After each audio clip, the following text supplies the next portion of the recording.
بسم اللہ الرحمن الرحیم۔ انداز بیاں گرچہ بہت شوق نہیں ہے، انداز بیاں گرچہ بہت شوق نہیں ہے، شاید کہ اتر جائے تیرے دل میں میری بات۔ آج میں آپ کے سامنے بیت المقدس یعنی جسے مسجد اقصیٰ بھی کہتے ہیں، اس کے متعلق چند اہم باتیں بتانا چاہتی ہوں۔ غور سے سنیں، آسان الفاظ میں آپ سے بات کہی جا رہی ہے۔ آپ سب جانتے ہیں کہ مسلمانوں کی 3 سب سے مقدس جگہ ہیں۔ پہلے نمبر پر خانہ کعبہ، دوسرے نمبر پر مسجد نبوی اور تیسری جگہ مسجد اقصیٰ یعنی بیت المقدس۔ بیت المقدس فلسطین میں ہے۔ چونکہ اس وقت فلسطین کا مسئلہ بہت عروج پر ہے اور ہر کوئی اس کے متعلق جاننا اور سمجھنا چاہتا ہے، تو لہٰذا اس کے متعلق میں آسان الفاظ میں آپ کو کچھ سمجھانا چاہتی ہوں کہ یہ وہ جگہ ہے جو مسلمانوں کا قبلہ اول ہے۔ اسلام آنے سے پہلے سب لوگ بیت المقدس کی طرف رخ کرتے تھے۔ ہجرت کرنے کے 17 مہینے بعد تک بھی مسلمان مسجد اقصیٰ یعنی بیت المقدس کی طرف رخ کر کے نماز پڑھتے رہے۔ نبی اکرم صلی اللہ علیہ وسلم عصر کی نماز میں مشغول تھے کہ جب تحویل قبلہ کی آیت نازل ہوئی، لہٰذا آپ نے دوران نماز اپنا رخ خانہ کعبہ کی طرف کیا۔ تو لہٰذا اس سے بھی اندازہ ہوتا ہے کہ بیت المقدس مسجد اقصیٰ کی اسلام میں کیا اہمیت ہے۔ لیکن آپ عموماً تصویر دیکھتی ہیں تو اس میں ایک گولڈن کلر کا گنبد نظر آتا ہے، جسے ہم سبھی مسجد اقصیٰ یعنی بیت المقدس سمجھتے ہیں۔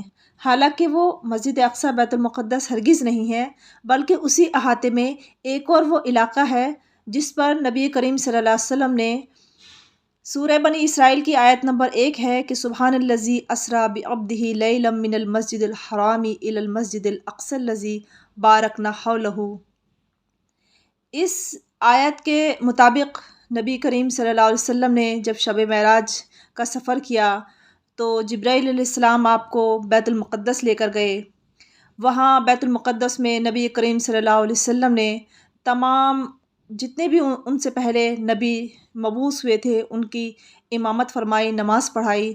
اس کے بعد آپ ایک پتھر پر کھڑے ہوئے جس پر وہ براق یا وہ سواری، جو بھی سواری کی جو حیت تھی، وہ گھوڑا تھا یا جو بھی اللہ رب العزت نے ایک سواری کے طور پر ایک جو جانور اللہ رب العزت نے نازل فرمایا تھا، براق، جسے جبرائیل علیہ السلام لے کر آئے تھے، تو جس پتھر پر کھڑے ہو کر نبی کریم صلی اللہ علیہ وسلم اس سواری پر سوار ہوئے تھے، تو یہ جگہ چونکہ بہت بابرکت ہو گئی تھی اور یہ مسجد اقصیٰ سے تھوڑی سی دور تھی، تو لہٰذا آنے والے وقت میں جب مسلمانوں کا اموی دور شروع ہوا تو 691 ہجری میں خلیفہ عبد الملک بن مروان نے اس جگہ پر ایک عمارت تعمیر کرائی اور ایک گنبد بنایا۔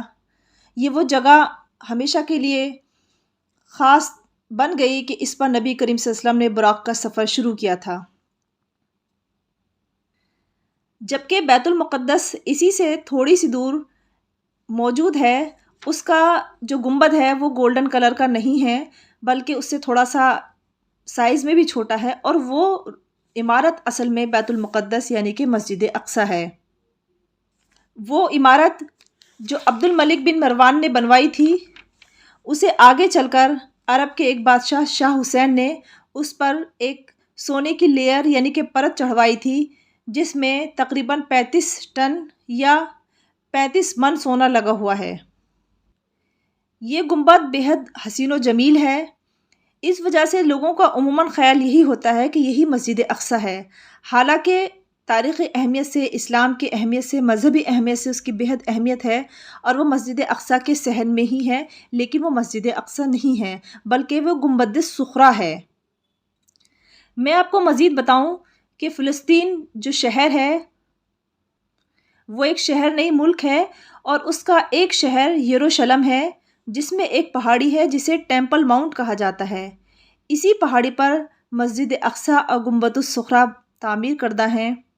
مسجد اقصیٰ کی مذہبی اور تاریخی حیثیت یہ ہے کہ داؤد علیہ السلام نے اس پر ایک عمارت تعمیر کرائی تھی اور اس کے بعد اسے ہی ان کے بیٹے یعنی کہ نبی سلیمان علیہ السلام نے اسے مزید آگے بڑھایا تھا۔ اسی کو یہودی ہیکل سلیمانی کہتے ہیں، اور اس کے بعد سن 70 عیسوی میں ٹائٹس رومی ایک عیسائی بادشاہ تھا جس نے اس یہودیوں کا ٹیمپل گرا دیا تھا، یعنی کہ 1900 سال پہلے یہودیوں کا ٹیمپل گرا دیا گیا تھا۔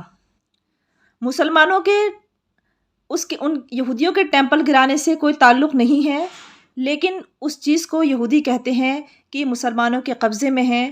مسجد اقصی یعنی کہ بیت المقدس کو کہتے ہیں کہ یہ مسلمانوں نے ہمارے ہیکل سلیمانی کی جگہ بیت المقدس کو تعمیر کیا ہے، حالانکہ اس کی کوئی تاریخی اہمیت نہیں ہے۔ لیکن یہ بات سچ ہے کہ دنیا کے 3 بڑے مذہب آسمانی ہیں: اسلام، یہودیت اور عیسائیت، اور یروشلم ایک ایسا شہر ہے جس سے دنیا کے 3 مذہب جڑے ہوئے ہیں: داؤد علیہ السلام اور سلیمان علیہ السلام سے یہودیت، عیسیٰ علیہ السلام سے عیسائیت، اور حضرت نبی اکرم صلی اللہ علیہ وسلم اور ابراہیم علیہ السلام جو ان کے جد امجد تھے اس سے اسلام جڑا ہوا ہے۔ یہ ایک ایسا شہر ہے جو سب سے زیادہ اختلافی شہر ہے۔